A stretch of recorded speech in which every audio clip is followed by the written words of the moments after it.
মোৰ নামটো শ্ৰী সুনীল ঋষি দাস। মই শোণিতপুৰ জিলাৰ ঠেলামৰা চাৰ্কলৰ অন্তৰ্গত ঠেলামৰা ঘাট গাঁও। আপুনি দুটা ছাতি আজি চিলাই কাম কৰিছিলে, এতিয়া চাকৰি পালে পুলিচত। হয় হয় হয়।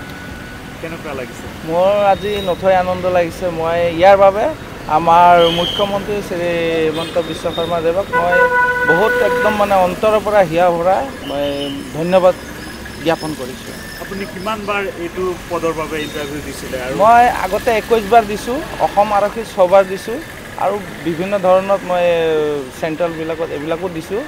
এইবাৰ 22 বাৰত মই গৈ পেলাই মোৰ লক্ষ্যত মই উপনীত হৈছোঁ।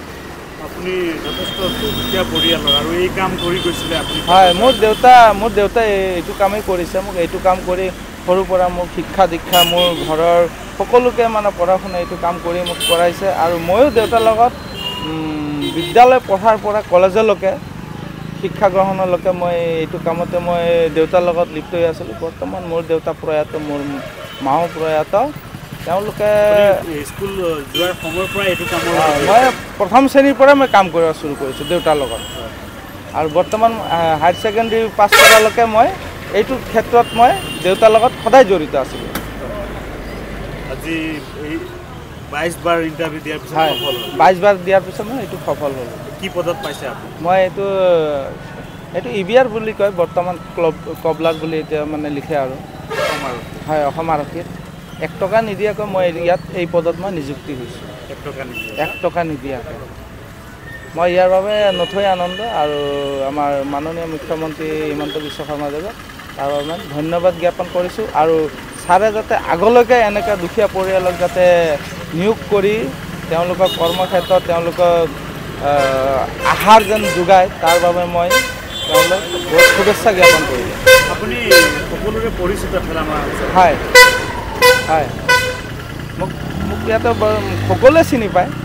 আমাৰ ইয়াৰ যিবিলাক মানুহ আছে গাঁৱৰ বুলি নহয়, বহুত দূৰ দূৰণিলৈকে আৰু ইয়াতে যিবিলাক অসম আৰক্ষীত কৰ্মৰত আছে তেওঁলোকে সকলো কাম কাজ মোৰ ইয়াতে কৰায়। মোৰ নামটো শ্ৰী সুনীল ঋষি দাস। মই শোণিতপুৰ জিলাৰ ঠেলামৰা চাৰ্কলৰ অন্তৰ্গত ঠেলামৰা ঘাট গাঁও। আপুনি দুটা ছাতি আজি চিলাই কাম কৰিছিলে, এতিয়া চাকৰি পালে পুলিচত? হয় হয় হয়।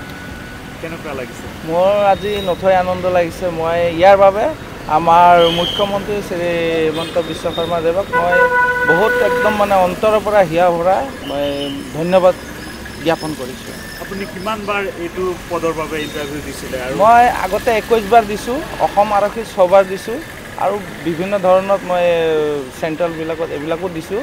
এইবাৰ 22 বাৰত মই গৈ পেলাই মোৰ লক্ষ্যত মই উপনীত হৈছোঁ। আপুনি যথেষ্ট দুখীয়া পৰিয়ালৰ আৰু এই কাম কৰি গৈছিলে আপুনি? হয়, মোৰ দেউতাই এইটো কামেই কৰিছে। মোক এইটো কাম কৰি সৰুৰ পৰা মোক শিক্ষা দীক্ষা মোৰ ঘৰৰ সকলোকে পঢ়া শুনা এইটো কাম কৰি মোক কৰাইছে আৰু ময়ো দেউতাৰ লগত বিদ্যালয় পঢ়াৰ পৰা কলেজলৈকে শিক্ষা গ্ৰহণলৈকে মই এইটো কামতে মই দেউতাৰ লগত লিপ্ত হৈ আছিলোঁ। বৰ্তমান মোৰ দেউতা প্ৰয়াত, মোৰ মাও প্ৰয়াত।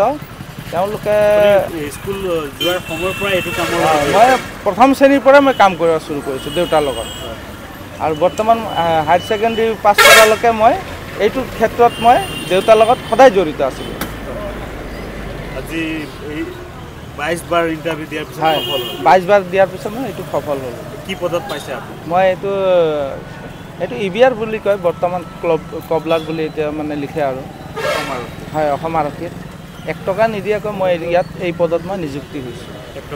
1 টকা নিদিয়াকৈ মই ইয়াৰ বাবে নথৈ আনন্দ আৰু আমাৰ মাননীয় মুখ্যমন্ত্ৰী হিমন্ত বিশ্ব শৰ্মা দেৱক তাৰ বাবে ধন্যবাদ জ্ঞাপন কৰিছোঁ আৰু ছাৰে যাতে আগলৈকে এনেকৈ দুখীয়া পৰিয়ালক যাতে নিয়োগ কৰি তেওঁলোকক কৰ্মক্ষেত্ৰত তেওঁলোকক আহাৰ যেন যোগায় তাৰ বাবে মই তেওঁলোক বহুত শুভেচ্ছা জ্ঞাপন কৰিলোঁ।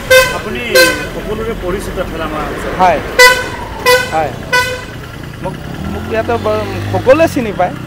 আমাৰ ইয়াৰ যিবিলাক মানুহ আছে গাঁৱৰ বুলি নহয়, বহুত দূৰ দূৰণিলৈকে আৰু ইয়াতে যিবিলাক অসম আৰক্ষীত কৰ্মৰত আছে তেওঁলোকে সকলো কাম কাজ মোৰ ইয়াতে কৰায়। আপুনি বিচৰা বাতৰি পাব কেৱল নিউজ 18 এপত। নিউজ 18 এপ ডাউনলোড কৰিবলৈ স্কেন কৰক এই QR কোড। গুগল প্লে ষ্টৰতো পাব এই নিউজ 18 এপ।